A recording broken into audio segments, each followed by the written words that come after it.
Hi, everybody. I'm Brittany Lewis, a breaking news reporter here at Forbes. Joining me now is Congressman David Jolly. Congressman, thank you so much for joining me. Hey, great to be with you. Thank you, Brittany. It is great to have you, and I want to extend a congrats to you because you just announced that you are officially running for governor of Florida, this time as a Democrat. I do want to talk about that That's right. political metamorphosis to start off the conversation because you were a Republican Sure. congressman, then you went to independent, now you're a Democrat. Talk to us about your journey with political identity.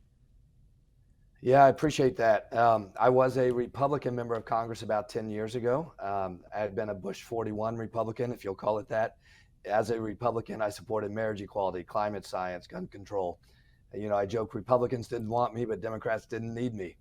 And I spent about 6 years as an independent. I think in the Trump years, much of the independent space has been part of the Democratic coalition. That was language I used. But I am a registered Florida Democrat. I'm running for governor of the state of Florida as a Democrat. And so for me, look, maybe I was always a moderate Republican. Maybe I'll be a moderate Democrat. But on some issues, I'm still for lower corporate taxes, but I'm for more gun control. So where is that on the spectrum? I don't really care if we're talking about big solutions to big problems. And here's the other important thing that I've discovered on this journey. Voters appreciate people who are honest about growing and changing their mind. Most voters have as well. If you think about your own politics, you probably are somewhere different than you were 5 years ago, 10 years ago. And so I'm honest about that. I think what's wrong in politics is some politicians won't change their mind, change their mind when they're presented with more information, or they at least won't acknowledge that they have. My journey is part of the strength of this campaign. And to that point, I mean, most Americans do find themselves somewhere in the middle, right? They're not too far left, they're not Yeah. too far right, they're more moderate. That's how they would describe their politics. I am curious, though, why now as a Democrat? Because right now, Democrats are facing a popularity problem. They're facing historically low Sure. approval ratings. The party seems to be unsure ever since the 2024 election of where to go next. And it seems like on a Yeah. national level, the American people did lose trust with the party after there are reports that the party was not fully transparent with President Biden's mental acuity leading up to the 2024 election. So, why is the time now that you're joining the party? Yeah, so very importantly, I would say one of the ways back for Democrats nationally are through state governorship races, whether it's in Florida, Michigan, California, Texas, wherever it might be. And here's why. Look, I am proud to be a Democrat. I see three fundamental values in the Democratic coalition. First, we want an economy that works for all people, everyone, fair capitalism. Second, we want a government that actually serves its people, right? That efficiently serves its veterans, its seniors, that invests in public education. Doesn't have to be big government, but we need government. It should be efficient and lean. And then third, I want to be a part of a coalition that actually accepts, lifts up, and celebrates everybody, regardless of the color of your skin, where you were born, who you love, who you worship. I'm not sure those values are evident to our family in Florida right now from Republican politicians. But then it comes to how do you apply those values? And this is one of the reasons I think that Florida provides an opportunity to win in 2026. I do think we're in the midst of a national change election cycle nationally, but I also think in the state of Florida we have an affordability crisis that doesn't know party registration. We have a property insurance market that has collapsed. The private homeowners insurance market has collapsed in Florida. We have a property tax crisis as well. Just like we saw 25 years ago, it led to momentous change in Florida. We are in that environment. And so, as I make the case to Florida voters that this race isn't about an affordability crisis, regardless of the community you live in, regardless of your income, regardless of your voter registration, and how did we get here, it is because of 20 or 30 years of Republican control. Look, I think we have an opportunity to meet voters exactly where they are. Now, notice everything I spoke about does not mention Donald Trump. It does not mention Donald Trump. This race is not about Donald Trump. It's about an affordability crisis in Florida. And if Republican politicians want to make it about Donald Trump, they're trying to divide us and they're going to lose. If we can stay focused on the affordability crisis in Florida, meet voters where they're at, in the midst of a national change election environment in 2026, I think we will win this race. Let's talk about your campaign a little bit because realistically, Florida was once a purple state. Now it's a reliably red state. The state hasn't Yeah, seen a Democrat governor since the 90s, and DeSantis easily won against Republican turned that's right. Democrat former Governor Charlie Crist in 2022 by 19 points, and that was the largest margin in this race by 40 years. So, A, how big of an uphill climb do you think this is for you? And Sure. B, where exactly are you meeting those voters? Because not only will you have to get Democrats to come out for you, you're going Sure. to have to get independents to come out for you and Republicans to come out for you as well.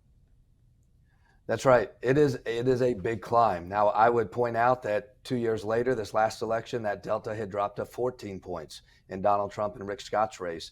And in our congressional special elections just this spring, Democrats overperformed by 16 points. So if we do the math, we're in very good shape. But you do hit on something very important. There are not enough Democratic voters in the state of Florida to elect a Democrat by themselves.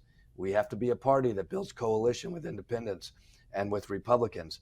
And maybe that means going into places we haven't gone before.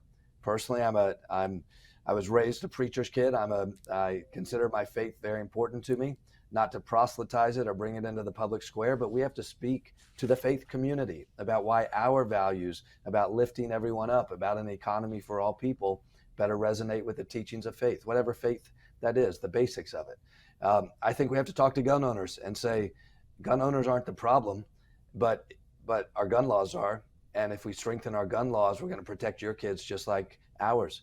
We have to go into the ag community and say your labor markets are tight because of Governor DeSantis's immigration policy. But we have to be Democrats willing to go into South Florida and say communism is wrong, socialism is wrong. We support capitalism, but we're the party that will make capitalism fair and work for you.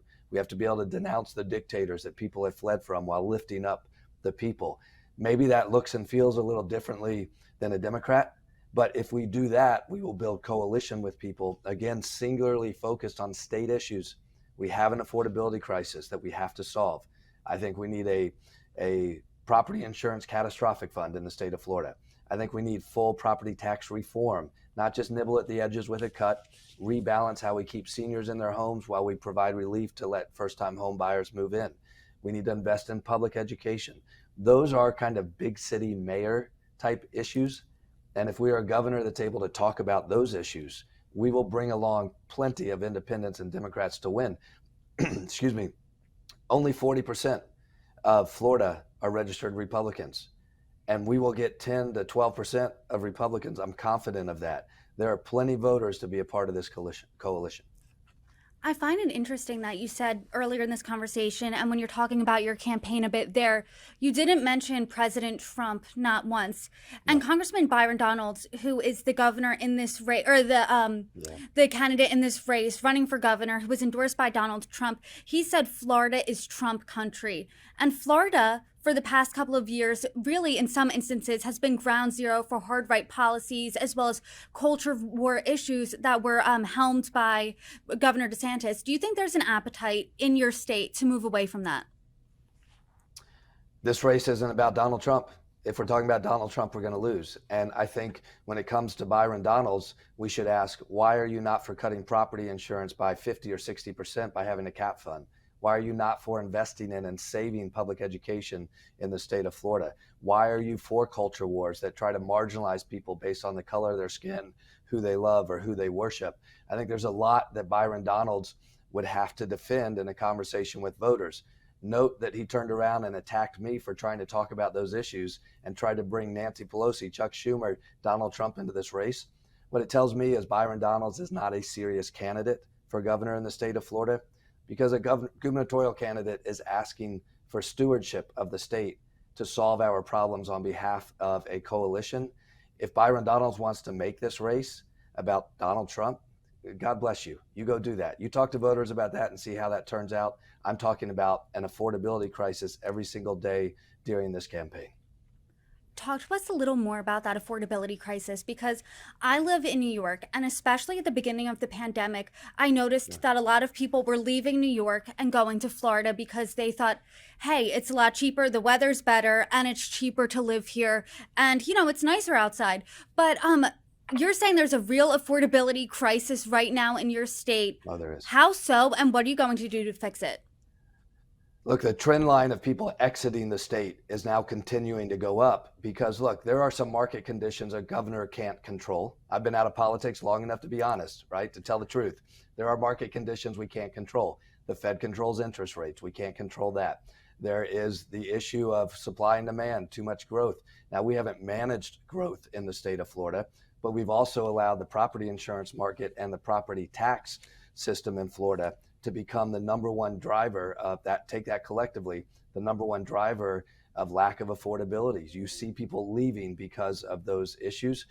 Access to housing is the number one driver of the affordability crisis. But we also have to look at, under Republicans, we've abandoned public education, put people in a voucher system that used to cover tuition, but now we're asking families to pay on top of the vouchers. We're building roadways that are tolled and not free to try to get to work. These are Republican policies that have led us to this moment. And that is where I say, if Byron Donalds wants to talk about Donald Trump, God bless you. God bless you. You do that while I talk to Florida voters about the affordability crisis. I'm comfortable having that conversation with voters. And I'm sure you saw this, but after you announced, he posted this about you on X, previously known as Twitter. David Jolly is an anti-Trump radical leftist who wants to raise your taxes, allow illegals to pour across our border, take school choice away from families, ban guns, and bring woke ideology to Florida. He's completely out of touch with Florida's voters and our values. What do you make of that? What's your response to that?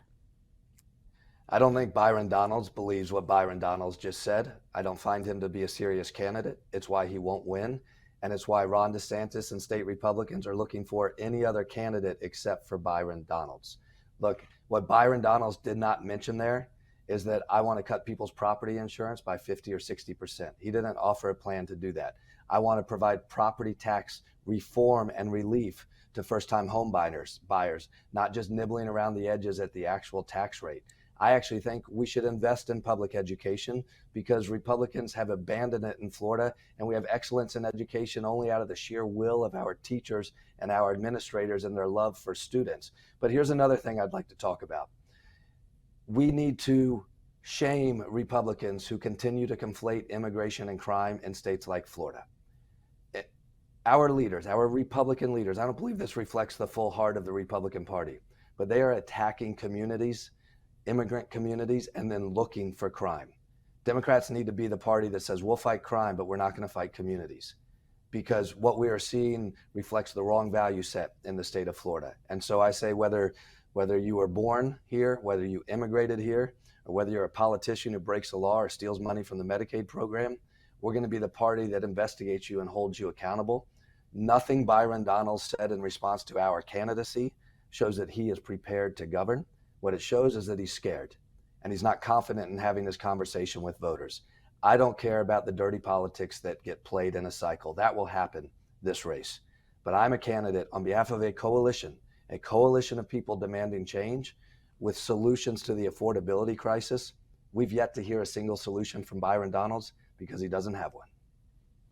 I'm curious then what you make of Governor Ron DeSantis' leadership, because as I said earlier, he sailed through re-election, was widely popular in your state. He also was at one point seen as the future of the Republican Party. I mean, what do you make of his leadership and his legacy as you're running for his seat right now? I think Ron DeSantis is leaving the state in a hard spot.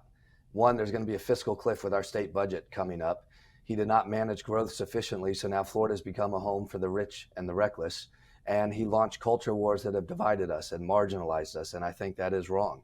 Now, I would also say we can't be reflexive as Democrats and say just because a Republican did something, it's wrong.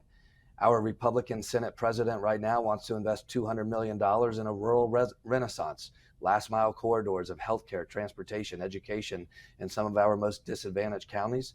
Democrats should celebrate that and say, let's make it $300 million.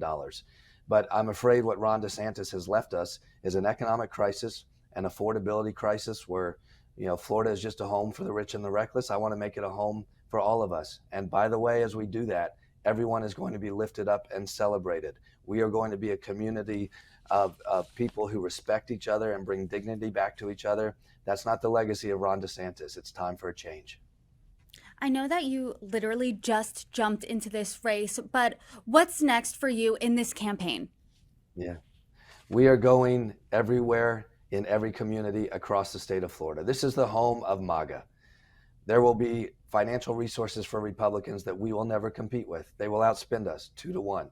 We will have sufficient money to run our race, to reach voters, to turn them out. I have no question about that, because when a Democrat is about to win the governorship in Florida in 2026, the world will know that we're about to change national politics. The money will be there on our side. They will have more on theirs. But we have to be invested in communities personally as a coalition where we haven't been before. Building coalition, community, changing hearts and minds, not just engaging in some of this poisonous garbage rhetoric we're going to hear from Republicans. If we build trust and we build community with people from all walks of life in every demographic, in every region of the state, with a singular focus of solving the affordability crisis, we will have a coalition that allows us to win next November. Republicans are going to play checkers and we're going to play chess, and we're going to win. Well, Congressman, thank you so much for joining me. You are welcome back anytime, and best of luck. Thank you. Good to be with you. Thank you very much.